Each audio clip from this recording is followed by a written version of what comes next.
उत्तर प्रदेश की सिर्फ सियासत से खबरदार करना है। जहां नशीले सिरप के अपराधियों पर बुलडोजर कब चलेगा का सवाल करके घेरते अखिलेश यादव को आज मुख्यमंत्री योगी आदित्यनाथ ने यह कहते हुए जवाब दिया है कि बुलडोजर जब चलेगा तो फिर चिल्लाना मत।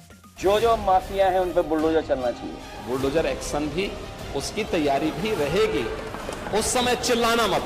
कालीन भैया, कोडीन भैया, जितने लोग हैं उन सब पे बुलडोजर चलना चाहिए। आपको फतिया पढ़ने की लायक भी हम नहीं छोड़ेंगे, तब तक ऐसी कार्रवाई हम कर देंगे। मेरे साथ खड़ा होने वाला ही अगर माफिया है तो मेरी तस्वीर तो मुख्यमंत्री जी के साथ भी, मेरी तस्वीर डिप्टी सीएम साहब के साथ भी है, मेरी तस्वीर दूसरे हाफ उनके साथ भी है। अमित यादव की फोटो अखिलेश यादव के साथ तो है ना? तो है ना? अपना चेहरा न पहुंचा गया आपसे, आईना बेवजह तोड़कर रख दिया। यही कसूर मैं बार बार करता रहा, भूल चेहरे पर थी और आईना साफ करता रहा। जो बुलडोजर से डराते थे ये कब सीरत में क्यों डर गए? ये क्या कारण है कि इतने खुला सब कुछ जानकारी है उसके बावजूद भी बुलडोजर नहीं चल रहा है? देश के अंदर दो नमूने हैं, एक दिल्ली में और एक लखनऊ में बैठते हैं। जो अखिलेश यादव अब तक सैकड़ों करोड़ के नशीले सिरप की तस्करी कांड में गिरफ्तारियों के बावजूद ये सवाल उठाकर उत्तर प्रदेश सरकार को घेरते आए कि कार्रवाई नहीं हो रही, बुलडोजर नहीं चल रहा, बच्चों की जान गई है, सजातीय बचाए जा रहे हैं, आरोपियों की तस्वीर बाहुबली नेता के साथ है, सिरप कांड में एसटीएफ की मिली भगत है। सोमवार को उत्तर प्रदेश विधानसभा के शीतकालीन सत्र के दूसरे दिन मुख्यमंत्री योगी आदित्यनाथ ने ऐसे हर बार पर खबरदार करने की ठानी। मुख्यमंत्री ने जिसका ट्रेलर शुक्रवार को दिखाया, पूरी पिक्चर सोमवार को सदन में साफ कर दी।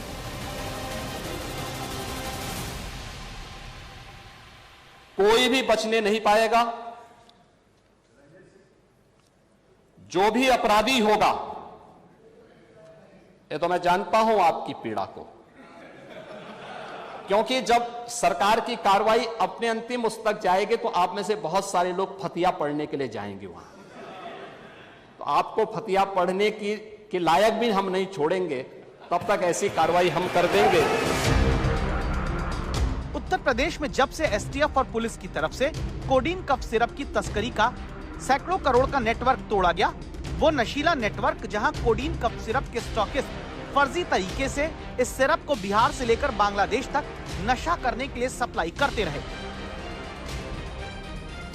उत्तर प्रदेश के पूर्व मुख्यमंत्री और समाजवादी पार्टी के अध्यक्ष अखिलेश यादव ने पिछले 1.5 महीने के भीतर दर्जन भर से ज्यादा प्रेस कॉन्फ्रेंस करके इसी सिरप कांड पर उत्तर प्रदेश सरकार को घेरा। अखिलेश यादव पिछले कई दिन से यह आरोप लगाते आए कि कोडीन कफ सिरप तस्करी कांड में सजातीय यानी आरोपियों के क्षत्रिय होने की वजह से वो बुलडोजर नहीं चल रहा है जो यूपी में हर छोटी बड़ी घटना पर चलता रहा।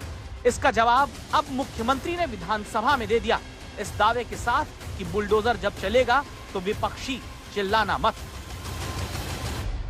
उत्तर प्रदेश में तो कमाल चल रहा है, इसलिए हमारी समाजवादी पार्टी की तरफ से मांग है और हमारी तरफ से मांग है कि जिनको आप समाजवादी पार्टी का बता रहे हैं, कालीन भैया, कोडीन भैया, जितने लोग हैं उन सब पे बुलडोजर चलना चाहिए, क्योंकि सवाल देश के प्रधानमंत्री जी के लोकसभा के क्षेत्र का है। कोई घटना हो जाए बुलडोजर चल जाता है, बुलडोजर तैयार रहता है। इस बार पता लग रहा है कि मुख्यमंत्री जी का ये जो खिलौना बुलडोजर है, इसका ड्राइवर भाग गया है, चाबी खो गई है लगता है इसकी,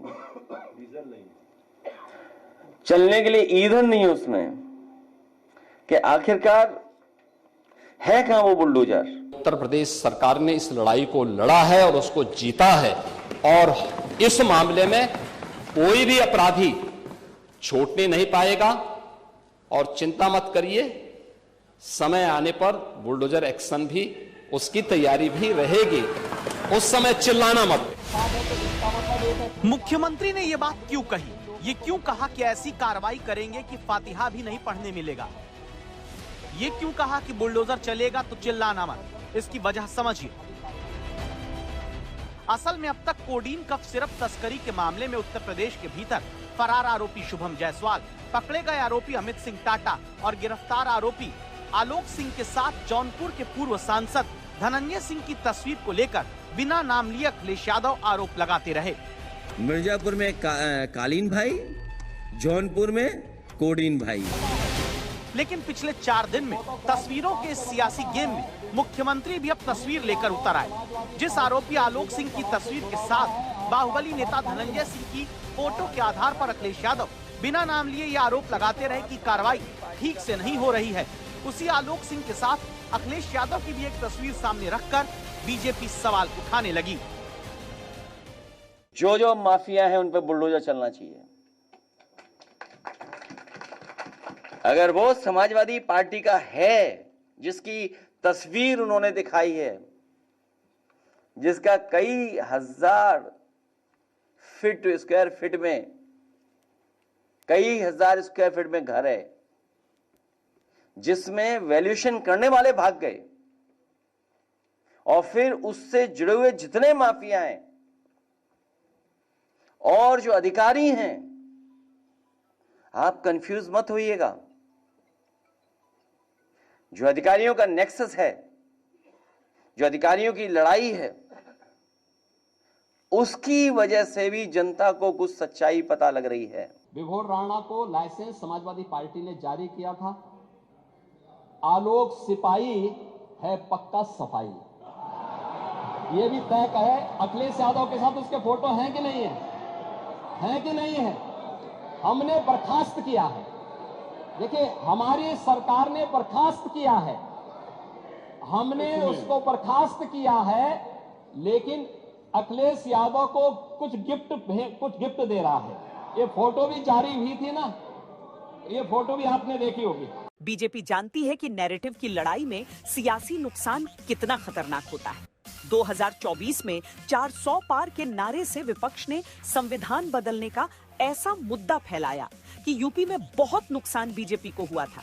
इसीलिए अब की कोडीन सिरप कांड पर मुख्यमंत्री विपक्ष के आरोपों पर नए सिरे से जवाब देने उतरे।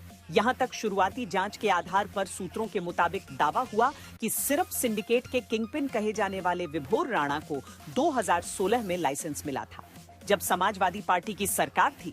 यूपी में जब कफ सिरप तस्करी के खिलाफ सख्ती बढ़ी तो विभोर राणा ने एबट कंपनी से 1 करोड़ बोतल कफ सिरप वापस लेने को कहा था।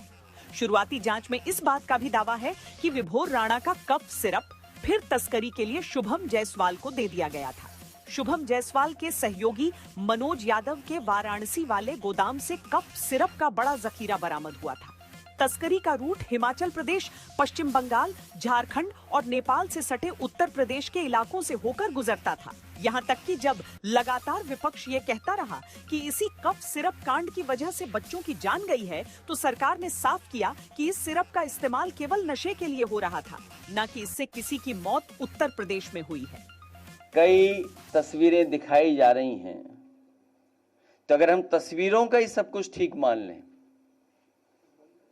और मेरे साथ खड़ा होने वाला ही अगर माफिया है, तो मेरी तस्वीर तो मुख्यमंत्री जी के साथ भी है,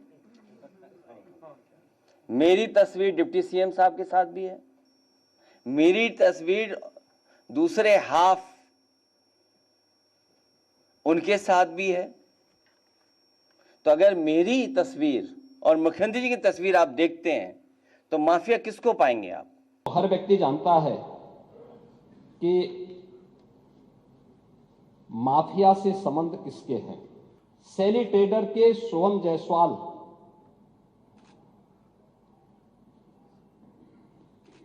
का प्रदेश सचिव समाजवादी युवजन सभा और कैंट वाराणसी से समाजवादी पार्टी के उम्मीदवार अमित यादव से व्यापारिक साझेदार है। यानी जो ये इसका जो यूपी का जो सबसे बड़ा स्टॉकिस्ट है वह शुभम जायसवाल है और वह व्यापारिक साझेदार है अमित यादव का, जो वाराणसी से समाजवादी पार्टी का प्रत्याशी रहा है। अमित यादव की फोटो अखिलेश यादव के साथ तो है ना, ये तो है ना। ये तो है ना? नहीं, मेरे साथ है तो मैं इस सदन का सदस्य हूं, मेरे साथ है। क्या आप इसको मानेंगे? क्या इसका मतलब मेरे साथ है तो इसका मतलब एक अखिलेश यादव उस मामले में इन लोगों को बचाव नहीं कर रहे हैं? अगर खांसी हो इस मौसम में, क्योंकि खांसी बहुत होती है, तो आप कफ सिरप मत लेना।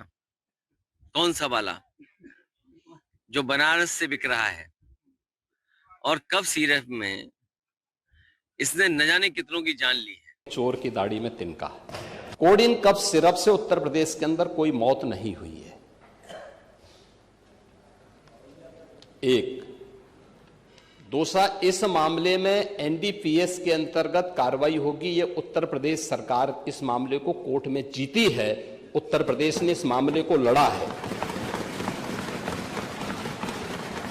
तीसरा, उत्तर प्रदेश में इसका जो सबसे बड़ा होलसेलर, जो बड़े होलसेलर हैं, जिसको सबसे पहले एसटीएफ ने पकड़ा था 2016 में, उसको लाइसेंस समाजवादी पार्टी ने जारी किया था। 22 लोग पीडीए हैं जिनके ऊपर बुलडोजर चला है। 24 में 22 लोग पीडीए हैं।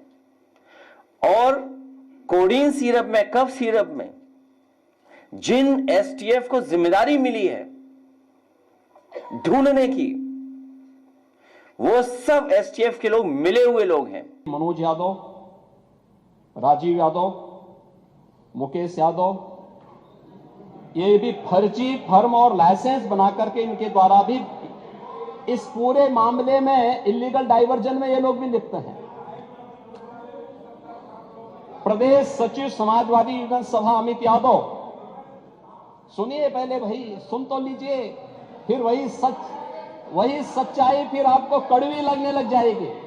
यही अमित यादव दुबई की यात्रा भी किया है 24 में, दुबई की यात्रा सोहम जायसवाल के ही उससे गया है, और ये उसी की यात्रा में वहां पे गया है।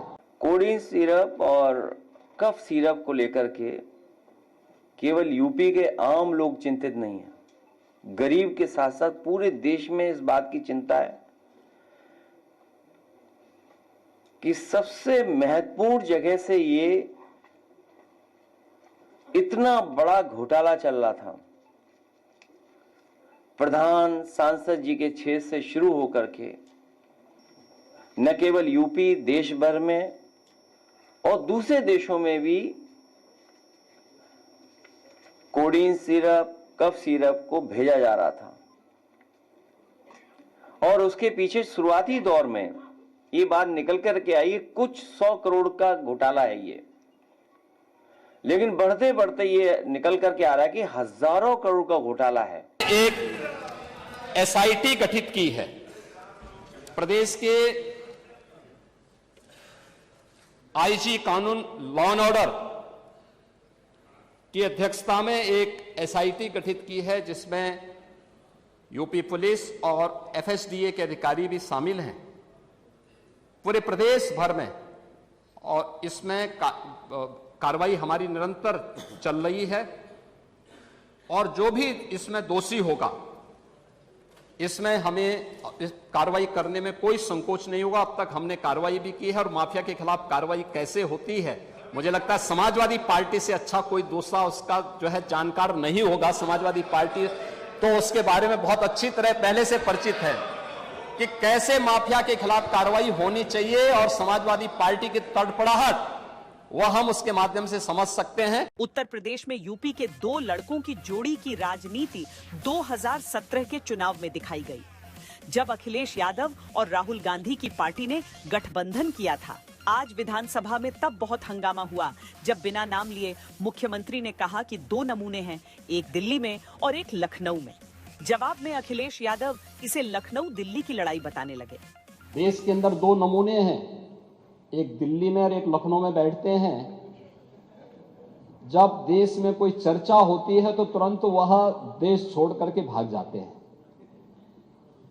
और मुझे लगता है कि यही आपके बबुआ के साथ भी हो रहा होगा। वह भी देश से फिर जाएंगे इंग्लैंड की सैर सपाटे में और आप लोग यहाँ चिल्लाते रहे। मुख्यमंत्री के इतना कहते ही हंगामा सदन में शुरू हो गया। विपक्ष से माता प्रसाद पांडे ने आपत्ति जताई। मुख्यमंत्री जी सदन के सम्मानित नेता हैं, वहीं पर आपने किया ना, तो आपने और कभी-कभी समाप्त कर दिया, उत्तर आ गया। उनकी वाणी ऐसी निकलती है जो उनके अनुरूप नहीं रहता। अभी आपने कहा 2 नमूने हैं, एक समाजवादी पार्टी, एक तो उन्होंने किसी का नाम तो लिया नहीं। ये नमूने नहीं है, अपने ऊपर कैसे समझ? ये नमूने नहीं है, ये अरे आप नाम तो लिया नहीं, नेता प्रतिपक्ष किसी का नाम तो लिया नहीं। अरे आप क्यों समझते हो उनको? देखिए, मैं विधानसभा अध्यक्ष सतीश महाना ने कहा किसी का नाम तो नहीं लिया और फिर ऐसी कहानी सुना दी। हंगामा आगे बढ़ना तय हो गया। एक आदमी नारा लगा रहा था कि सरकार चोर है, सरकार चोर है, तो उसने थानेदार ने कहा कि भाई क्यों बोल रहे हो इसका? तो उसने कहा मैंने नाम तो लिया नहीं। तो उसने कहा मुझे पता तो है, तो नाम तो लिया नहीं, आप क्यों बोल रहे हो? हंगामा लगातार सदन में होता रहा। इस बीच 2 नमूने वाले वार को अखिलेश यादव ने नया एंगल देते हुए जवाब दिया। लिखा कि आत्मस्वीकृति, किसी को उम्मीद नहीं थी कि दिल्ली लखनऊ की लड़ाई यहां तक पहुंच जाएगी। संवैधानिक पदों पर बैठे लोग आपस में कुछ तो लोक लाज रखें और मर्यादा की सीमा न लांघें। अखिलेश यादव ने आगे लिखा कि भाजपाई अपनी पार्टी के अंदर की खींचातानी को चौराहे पर न लाएं। कहीं कोई बुरा मान गया तो वापस जाना पड़ेगा। आपको उत्तर प्रदेश के उन पुलिस वालों से खबरदार करते हैं जिन्हें कहा जाता है कानून का रक्षक, लेकिन असल में वो रिश्वत वाले भक्षक बन गए। थाने में ही बैठकर किसी आरोप में बचाने या फंसाने के नाम पर घूस लेने लगे। इन रिश्वतखोरों की तो गिरफ्तारी हुई है, लेकिन सवाल है कि सिस्टम में इतने भ्रष्टाचारी कैसे दाखिल हो रहे हैं, जिनकी वजह से बहुत सारे अपराधियों के मन में ये बात बैठ जाती है कि कानून को खरीदा जा सकता है। केस नंबर 1, जगह गाजियाबाद। दहेज के केस में धारा बढ़ाने की धमकी दी। महिला दारोगा और सिपाही ने 50,000 की घूस ली। केस नंबर 2, जगह बस्ती। खनन कारोबारी की गाड़ी चलवाने के बदले एसओ सिपाही ने 25,000 की घूस की डिमांड की। केस नंबर 3, जगह लखनऊ। जब्त गाड़ी छोड़ने, मुफीद रिपोर्ट लगाने के बदले दारोगा ने 13,000 की घूस ली। केस नंबर 4, जगह लखनऊ। ज्यादा दिन नहीं बीते हैं जब फर्जी गैंगरेप के मामले में नाम हटाने के बदले थाने के भीतर ही 2 लाख की घूस लेता दरोगा पकड़ा गया। उत्तर प्रदेश की ये केवल 4 मामले नहीं, ये वो चेहरे जो सबूत देते हैं कानून की बोली थानों में लग जाती है, कहीं केस से बचाने के लिए, कहीं केस में फंसाने के लिए। ये वो चेहरे हैं जो बताते हैं कि पुलिस की ट्रेनिंग में बहुत कमी है। ये वो चेहरे हैं जो बताते हैं कि उत्तर प्रदेश में जब लाख दावे कानून के डर से अपराधियों में खौफ के किए जा रहे हैं, तब उन्हीं थानों चौकी में चंद खाकी के दागी ऐसे भी बैठे हैं जो उत्तर प्रदेश में लॉ एंड ऑर्डर का रेट फिक्स करके रखे हैं। सबसे पहले गाजियाबाद के मुरादनगर थाने का सच सुनिए। थाने के अंदर महिला दारोगा प्रिया सिंह, हेड कांस्टेबल शाहिद अली को 50,000 की रिश्वत लेते रंगे हाथ एंटी करप्शन ब्यूरो की टीम ने पकड़ा है। मैडम विवेचना कर रही थी, दहेज उत्पीड़न का वो लगा था घरेलू हिंसा का मेरे पास ऊपर मुकदमा, तो उसमें मैडम विवेचना कर रही थी प्रिया सिंह मैडम जी। मैडम की ओर से दबाव आ रहा था कि भाई पैसे दो, नहीं तो मैं। कितने रुपए मांगे थे आपसे? पैसे तो 2 लाख रुपए मांगे थे, लेकिन 50 में डन हो गया था। तो मेरे मम्मी पापा के नाम थे और मेरे मामा का लड़का है और उसका भतीजा मेरा। कि नहीं तो अभी तो जमानत पे आ गए थे, मैं जेल गया था, उसके बाद जमानत पे आ गया था मैडम ने। आप जमानत करा के आते? जी जी, हाई कोर्ट से यहीं से हुई थी जिले। तो आज कितने पैसे दिए थे? 50,000 रुपये। मैडम ने ये कहा कि भाई और मुकदमे भी लगा दूंगी मैं, उनकी तरफ से, वादी की तरफ से, जो अभी तो बेल करा के आ गए वो आगे से नहीं आ पाने के, तो ऐसे मुकदमे लग जाएंगे, जमानत नहीं हो पाने। गाजियाबाद में ये पुलिस वाले केवल रिश्वत लेते नहीं पकड़े गए, बल्कि कानून को हथियार बनाकर डराने, धमकाने और थाने से ही वसूली गैंग चलाने का काम करते पकड़े गए। बनारस से बात करें तो आए हो। इसी तरह चंदौली का ये वीडियो वायरल है, जहां फरियादी को गाली देकर मुकदमा लिख देने की धमकी दी जा रही है। बनारस से बात करें तो आए हो, वो घूम रहा है, उसको बुला दो, नहीं मुकदमा लिख दूंगा, 1,000 जूता मार माला पहरा दूंगा। अभी गया है ना, छोटा मामला नहीं है, अभी गया बड़ा मामला करके बुला। बनारस से बात करें तो आए हो, क्या यही है उत्तर प्रदेश की वो मित्र पुलिस जिनके मुंह से या तो जनता के लिए गाली निकल रही है या फिर घूस मांगने की बोली? उत्तर प्रदेश के बस्ती का सच देखिए। खनन कारोबारी की गाड़ी चलवाने का रेट फिक्स हुआ 25,000 रुपए। एसओ ने डिमांड की, सिपाही को रिश्वत सप्लाई हुई। थाना प्रभारी हमसे पैसे की डिमांड किए हैं, इसमें हम उनको पैसा देना नहीं चाहें। दीवान राकेश चौहान के द्वारा पैसा लिया गया। दीवान जी ने बोला कि एसओ साहब अभी है नहीं, पैसा आप हमको दे दीजिए, वो आएंगे हम उनको पैसा दे देंगे। पैसा वैसे 25,000 की डिमांड किए थे, जिसमें से हमारे पास आज मौके पर 15,000 था। उन्होंने बोला नहीं, हमको 25,000 चाहिए, आप देंगे तो गाड़ी चलने देंगे, नहीं तो आपकी गाड़ी हम बंद करा देंगे। लखनऊ की पेपर मिल चौकी इंचार्ज धनंजय सिंह को नवंबर में पकड़ा गया था, जो दावा है कि गैंगरेप केस में नाम हटाने के बदले 2 लाख की घूस चौकी में ही ले रहा था। खबरदार करता सीधा सवाल है, कानून का पालन कराने वाला ही अगर कानून को सौदेबाजी का हथियार बना ले तो आम आदमी किससे न्याय की उम्मीद करे? किस थाने चौकी को इंसाफ दिलाने की जगह जनता माने?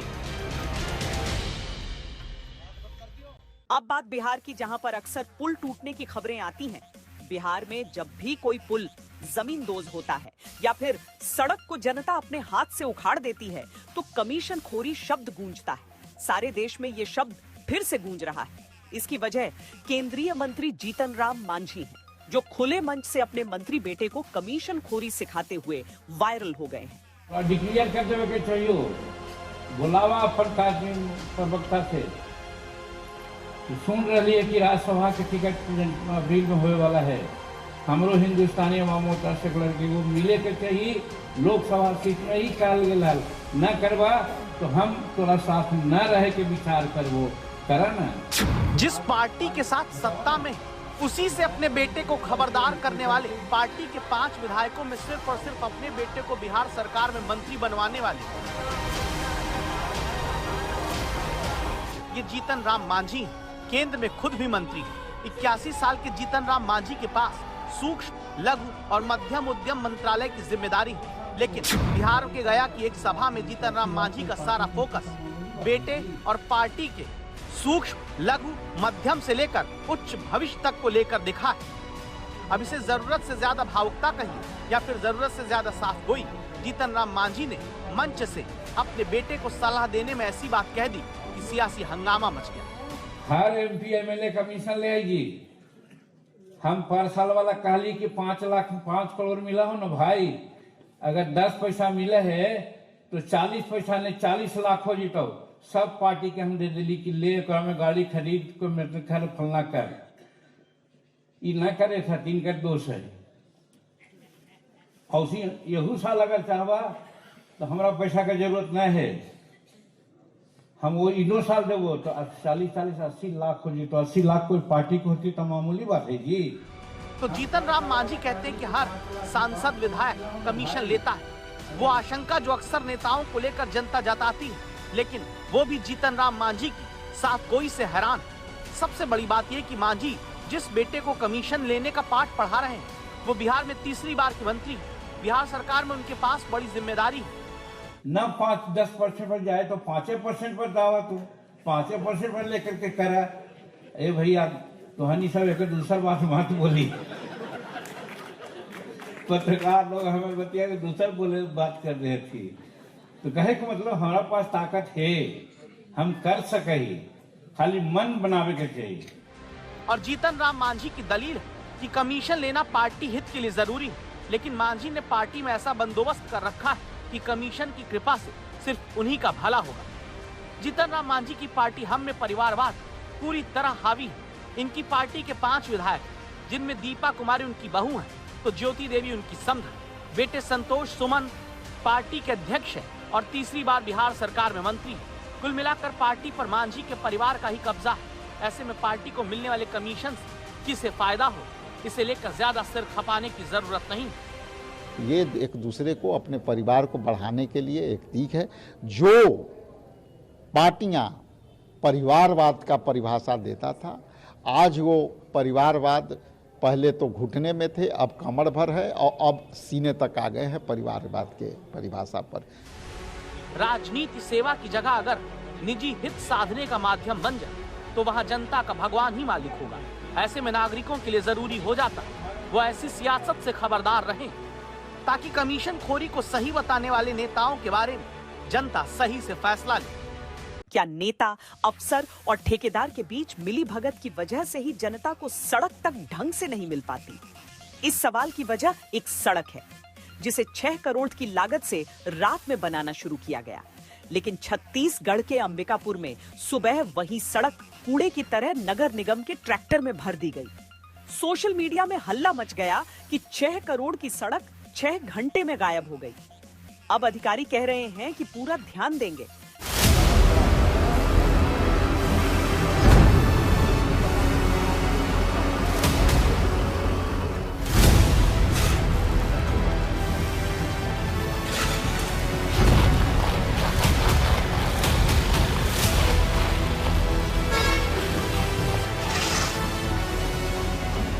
सड़क बनाने के धुरंधरों ने ऐसी सड़क बनाई कि नगर निगम वाले यूं ही समेटकर सड़क पूरी ट्रैक्टर में भरे दे रहे हैं।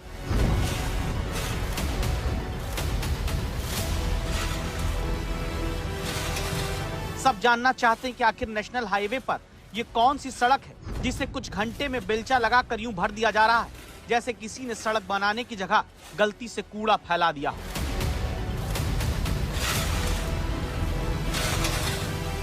खबरदार, ये सड़क नहीं बल्कि वो मुजस्समा है जो रात में बना, सुबह समेटना पड़ा।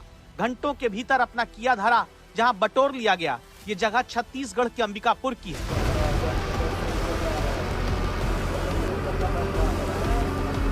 शहर के भीतर से नेशनल हाईवे 43 की सड़क को रात में बनाने का काम शुरू हुआ। सड़क का काम दावा है 6 करोड़ से होना तय हुआ। रात में चापम चाप सड़क तो बनकर तैयार करके सुबह जनता को सरप्राइज बोलने की तैयारी थी।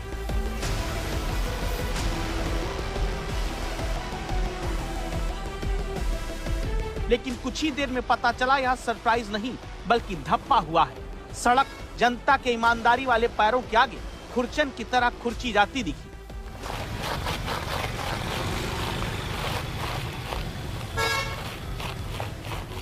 सुबह तक हालात ये हो गई कि विभाग वाले और ठेकेदारों को लगा कि जो सड़क कुछ महीनों बाद उखड़ती वो तो घंटों भी नहीं चल पाई। पोल खुलने पर दावा है सफाई कर्मचारी आनन फानन में बुलवाए गए। सड़क निर्माण के नाम पर जो भ्रष्टाचार की कालिख ईमानदारी की चंद गिट्टी लगाकर फैलाई थी उसे खुद ही समेटने लगे, ट्रैक्टर में भरने लगे। सोचिए ऐसी सड़क बनी बेलचा लगाकर जो बटोरी गई।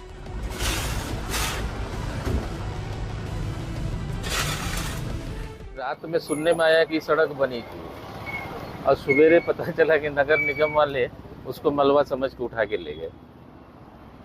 तो इस तरह का बाकी तो आप देख ही रहे हैं कि तो पैर में घसीटने से ही पूरे धूल निकल आ रहे हैं, गिट्टी मुरम सब बाहर आ जा रहे हैं। तो गुणवत्ता विहीन तो है ही।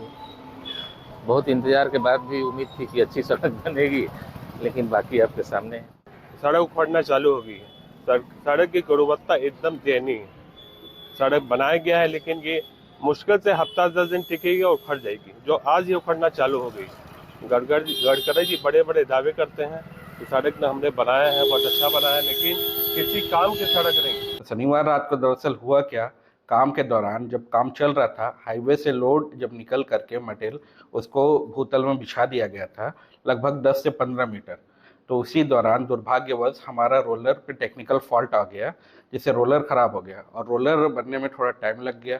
फिर उसके बाद जो रोलिंग किया तो प्रॉपर कॉन्फेक्शन नहीं आ पाया और मटेरियल अच्छे से जम नहीं पाया। तो अब क्योंकि वो टिकता नहीं तो उसको निकाल करके पुनः अच्छे से काम कर दिया गया है। जिस निर्माण की भी बात हो रही है उनकी कमियों को सुधार लिया गया है। आगे ऐसी स्थिति नहीं आए इसके संबंध में विभाग को निर्देशित किया गया। विभाग को गुणवत्तापूर्ण निर्माण करने हेतु निर्देशित किया गया है। ये कौन सी गुणवत्ता थी जिसका ध्यान अब रखने का दावा हो रहा है? रात में बनी सड़क जहां उखड़ी जा रही है। जरूरी है कि इस मामले में अब जांच की जाए, जो दोषी हैं उन पर कार्रवाई हो, खाना पूर्ति का रोलर न चलाया जाए।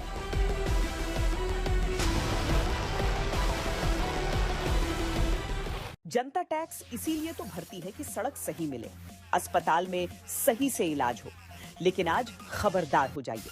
अस्पताल जिंदगी बचाने के लिए होते हैं, लेकिन मध्य प्रदेश के अस्पतालों का भगवान ही मालिक है। यहाँ आने वाले मरीज बचकर चले जाएं तो इसे उनकी अच्छी तकदीर ही कहा जाएगा, वरना अस्पताल में कब क्या हो जाए कोई नहीं जानता। मध्य प्रदेश के हेल्थ सिस्टम की पोल तो चूहे खोल दे रहे हैं।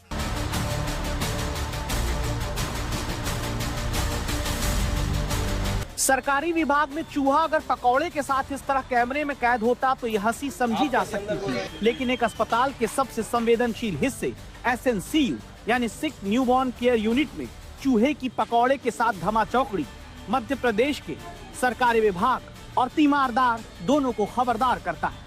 सोचिए, जहां जिंदगी की पहली जंग लड़ रहे कई नवजात भर्ती होते हैं, वहीं बेखौफ चूहे खुलेआम दौड़ लगा रहे हैं। सोशल मीडिया पर चर्चा में आए इस वीडियो में एक चूहा मुंह में मंगोड़ी दबाए कंप्यूटर मॉनिटर के नीचे से निकलता है, वाईफाई राउटर के ऊपर से छलांग लगाता है, पूरे वार्ड में दौड़ लगाता है। यहाँ एक नहीं कई चूहे हैं।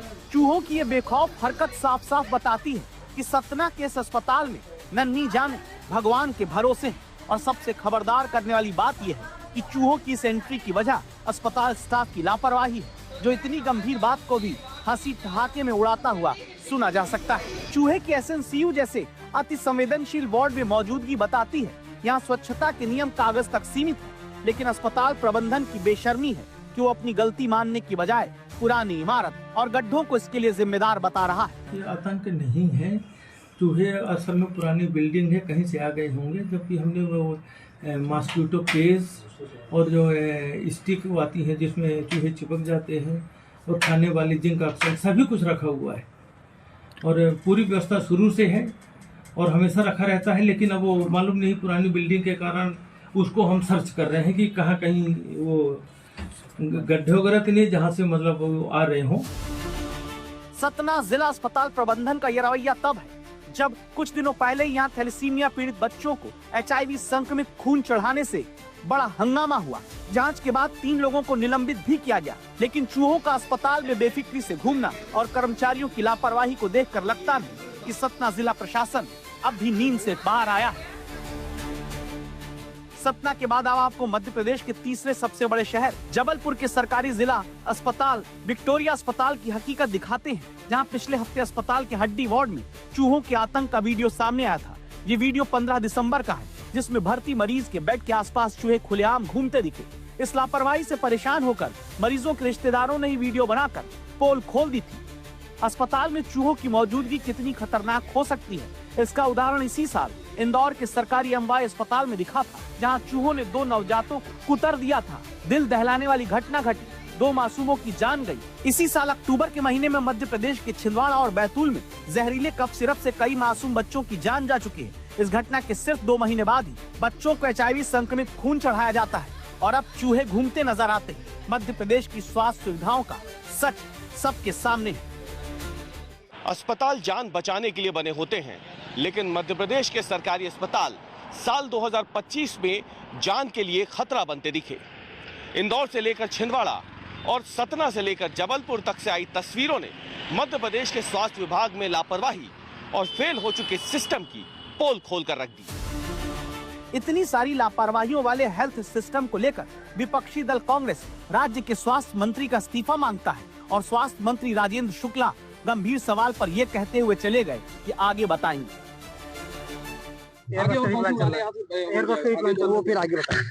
देखिए, उप मुख्यमंत्री जी से ये विभाग संभाल नहीं रहा है, उन्हें तुरंत इस्तीफा दे देना चाहिए। आप इंदौर के अस्पताल में चूहे बच्चों को खा रहे हैं।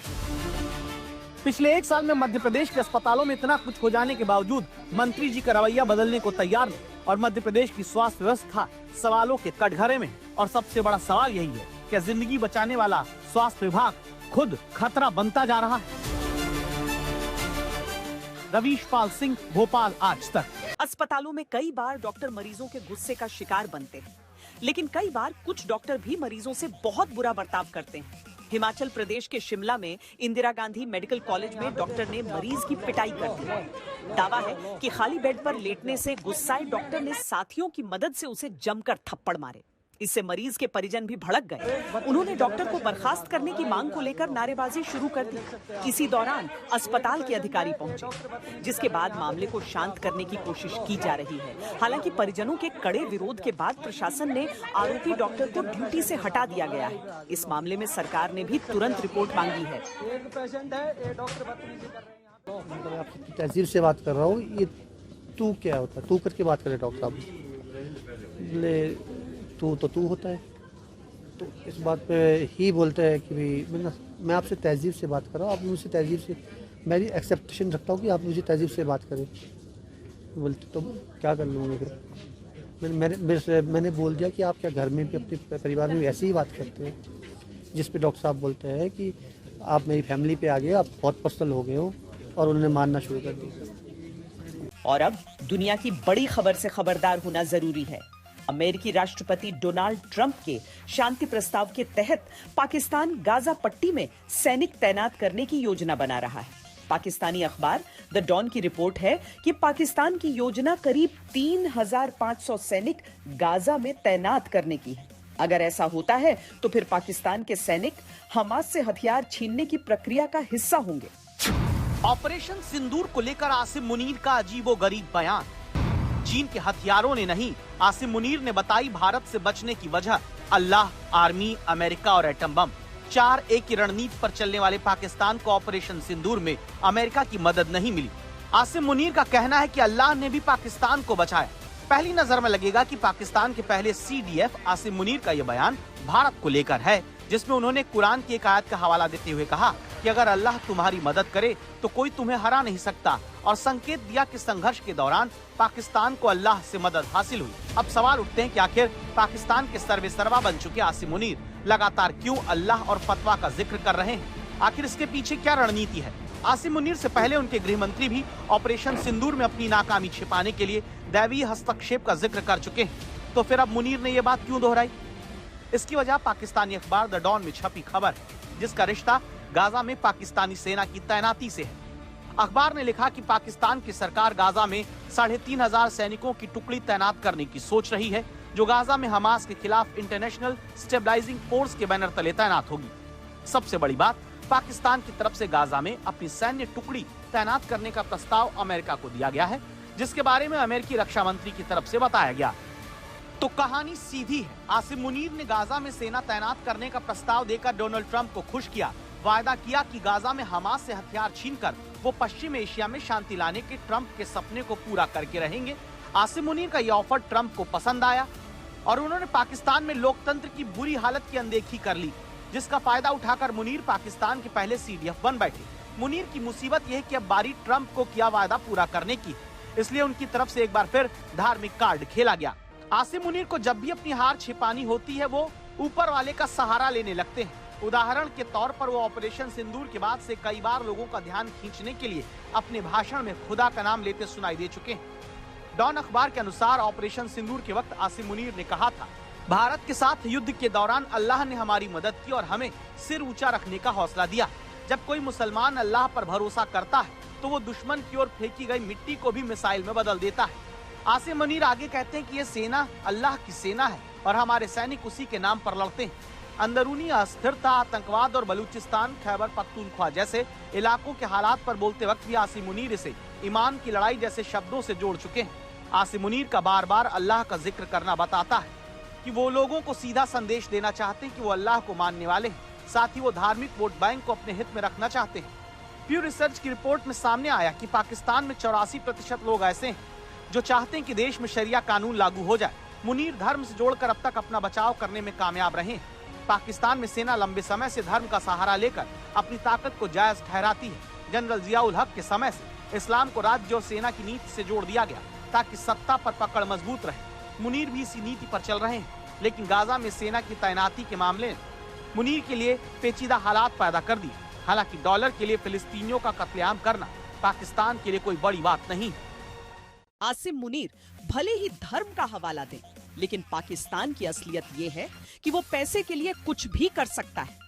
जनरल जिया ने 1970 के दशक में जॉर्डन में हजारों बेकसूर फिलिस्तीनियों का खून बहाया था, इसीलिए पाकिस्तान कुछ भी कर सकता है। लेकिन विशेषज्ञों का मानना है कि इस बार पाकिस्तान में हालात बहुत अलग हैं। हमास का खात्मा करने के लिए इजराइल गाजा को मिट्टी में मिला चुका है। अब सवाल ये है कि जो काम इजराइल नहीं कर सका वो काम आसिम मुनीर कैसे करेंगे।